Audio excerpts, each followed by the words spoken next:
ஆன்மீக நண்பர்கள் அனைவருக்கும் அன்பு கலந்த வணக்கங்கள். இன்றைக்கு நாங்கள் ஆன்மீகம் சம்பந்தமான பதிவில் மந்திரங்களை சொல்லும் போது ஓம் என்ற பிரணவத்தை சேர்த்து சொல்வதன் தாத்பரியம் என்னன்னு சொல்லி பார்க்கலாம் வாங்க.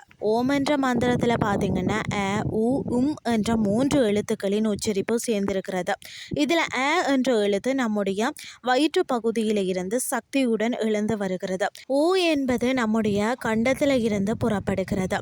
நாம் முடிக்கக்கூடிய என்ற எழுத்து இந்த உச்சரிப்பை உதடுகளை முடித்து வைக்கிறது. இந்த 3 மொழியை அமைக்கும் ஒளிகளை பிரதிபலிக்கும் செயலாகத்தான் அமைகின்றன. ஆரம்பம் பார்த்தீங்கன்னா இடை முடிவு என்ற 3 நிலைகளையும் அவை காட்டுகிறது.